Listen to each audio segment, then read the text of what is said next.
نحمده ونصلي على رسوله الكريم وعلى آله وأصحابه أجمعين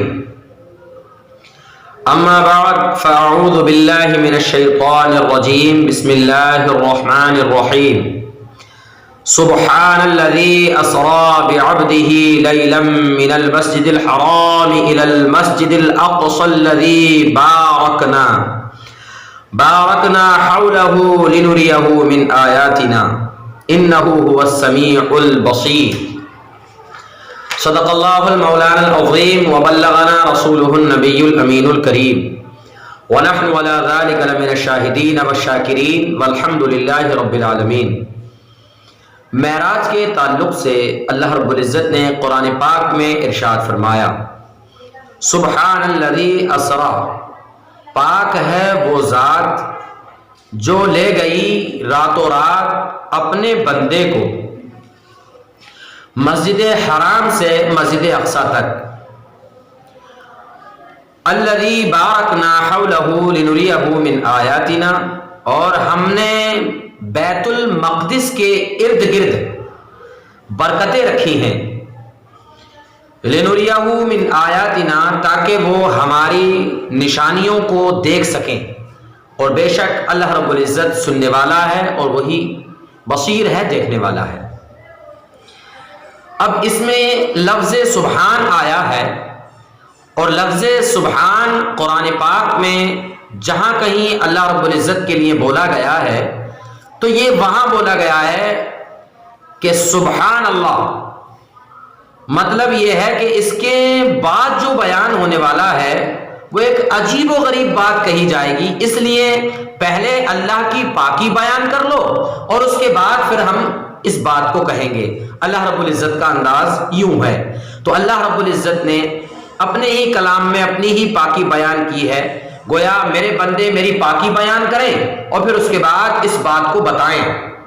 تو ہم پہلے اللہ کی پاکی بیان کرتے ہیں کہ سبحان اللہ، اللہ کی ذات کتنی بلند ہے، کتنی عظیم ذات ہے اللہ رب العزت کی، کہ جو رات کے ایک قلیل حصے میں اپنے بندے کو لے گئی مسجد حرام سے مسجد اقصی تک۔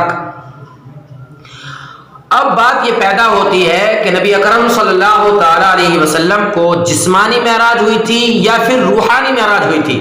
اس میں بھی شدید اختلاف صحابہ کرام کے زمانے سے لے کر آج تک پایا گیا، لیکن قول مرجو کیا ہے اور اکثر علماء کرام کی آرائیں اس کے تعلق سے کیا ہیں، تو آپ دیکھیں گے کہ اکثر علماء اس بات پر اتفاق کرتے ہیں کہ نبی اکرم صلی اللہ تعالی علیہ وآلہ وسلم کی معراج کو جانا مسجد حرام سے مسجد اقصی تک قرآن پاک کی آیت سے ثابت ہے۔ اب جب قرآن پاک کی آیت سے یہ بات ثابت ہے تو اس کا انکار کرنے والا کافر ہو جائے گا، اور مسجد اقصی یعنی بیت المقدس سے ساتوں آسمان اور ساتوں آسمان سے جنت اور دوزخ سب کی سیر کر کے آنا اور رات کے قلیل مدت میں ہو جانا، یہ احادیث مشہورہ سے ثابت ہے، اور وہ احادیث مشہورہ حد تواتر تک پہنچی ہوئی ہیں۔ اب اس کا کوئی انکار کرنے والا گمراہ ہو جاتا ہے۔ تو بارکنا حولہ لنریہ من آیاتنا، بارکنا حولہ لنریہ من آیاتنا، لفظ عبد جو ہے، لفظ عبد، اس میں عبد آیا کہ اپنے بندے کو لے گئی، تو آپ لغت کو اٹھا کر دیکھیں، ڈکشنری کو دیکھیں، اس کی تفسیر اٹھا کر دیکھیں کہ عبد کا اطلاق نہ تو صرف روح پر ہوتا ہے اور نہ ہی صرف جسم پر ہوتا ہے، تو پھر کس پر ہوتا ہے؟ عبد کا اطلاق جسم اور روح دونوں پر ہوتا ہے۔ تو ظاہر سی بات ہے، پاک ہے وہ ذات جو اپنے بندے کو لے گئی راتوں رات، تو جس بندے کو لے گئی تھی اس بندے پر لفظ عبد بولا گیا ہے، اور عبد کا اطلاق جسم اور روح دونوں پر ہوا ہے۔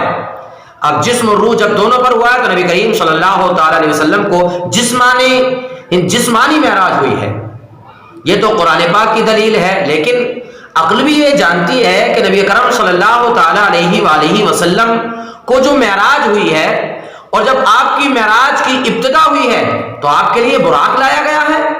اگر روحانی معراج ہوتی تو براق کی ضرورت کیا ہے؟ ظاہر سی بات ہے، اس کو سمجھنا چاہیے کہ اگر روحانی معراج ہوتی تو پھر براق کی ضرورت کیا ہے؟ تو میرے بھائی روحانی معراج نہیں ہے، بلکہ نبی کریم صلی اللہ تعالی علیہ وآلہ وسلم کو جسمانی معراج ہوئی ہے۔ اب فلاسفہ کہتے ہیں کہ اوپر چلا گیا تو نیچے نہیں آ سکتا، نیچے چلا گیا کہ طبقہ حراریت ہے، برودیت ہے، فلاں ہے فلاں ہے فلاں۔ یہ مناطق اور فلاسفہ کی بحث ہے، ہم سے اس سے کیا تعلق ہے؟ ہم وہ کہیں گے جو قرآن نے کہا ہے، ہم وہ کہیں گے جو حدیث نے کہا ہے، گرچہ مناطق اور فلاسفہ کی یہ بات خلاف ہو، اس سے کیا فرق پڑتا ہے؟ کچھ فرق نہیں پڑتا۔ تو مسجد حرام سے مسجد اقصی تک جانا نبی کریم صلی اللہ تعالی علیہ وسلم کا قرآن پاک کی آیت سے ثابت ہے، اس کا انکار کرنے والا کافر ہے۔ اور پھر بیت المقدس سے لے کر ساتوں آسمان کی سیر کرنا، جنت و دوزخ کو دیکھ کر آنا، اللہ رب العزت کے قرب خاص میں جانا، نبی کریم صلی اللہ تعالی علیہ وسلم کے لیے معراج ہے۔ انبیاء سے ملاقات کرنا انبیاء کے لیے معراج ہے، سرکار کا ملاقات کرنا۔ اور پھر آسمانوں پر قدم رنجا فرمانا، یہ آسمانوں کی معراج ہے۔ اور معراج کا مطلب ہے عروج، یعنی بلندی، سرکار بلندیوں کی طرف گئے۔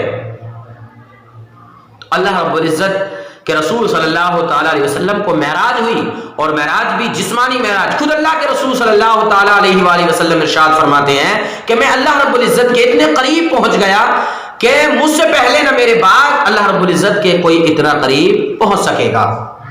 اور نبی کریم صلی اللہ تعالی علیہ وآلہ وسلم ارشاد فرماتے ہیں کہ میں اللہ رب العزت کے اتنا قریب پہنچ گیا، اتنا قریب پہنچ گیا کہ دونوں شانوں کے درمیان اللہ رب العزت نے اپنے دست قدرت رکھا، اور جیسے ہی وہ دست قدرت رکھا گیا تو میں نے اس کی ٹھنڈک کو محسوس کیا، اور اس کی ٹھنڈک محسوس کرتے ہی میں نے وہ جان لیا کہ جو میں نہیں جانتا تھا۔ اور اللہ نے کہا وَعَلَّمَكَ مَا لَمْ تَكُنْ تَعْلَمْ، اے نبی ہم نے آپ کو وہ سکھا دیا جو آپ نہیں جانتے تھے۔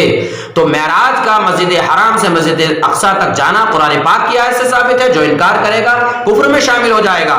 اور وہاں سے آسمانوں کی طرف جانا، وہاں سے لوٹ کر آنا، اور پھر اس کے بعد اللہ کے رسول صلی اللہ تعالی علیہ وآلہ وسلم کا کفار کے سامنے بتانا کہ میں گیا تھا، لوگوں نے تکذیب کی کہ ایسے کیسے ہو سکتا ہے؟ تو نبی کریم صلی اللہ تعالی علیہ وسلم نے فرمایا نہیں ایسا ہوا ہے۔ تو پھر حضرت صدیق اکبر رضی اللہ تعالیٰ عنہ سے جب یہ بات کہی گئی کہ آپ جس کو نبی مانتے ہیں، رسول مانتے ہیں، اپنا دوست مانتے ہیں، وہ ایسے کہتے ہیں کہ میں رات گیا ہے قلیل مدت میں اور میں نے یہ دیکھا، ساتوں آسمان کی سیر کی، جنت و دوزخ دیکھی، سب بتاتے ہیں وہ۔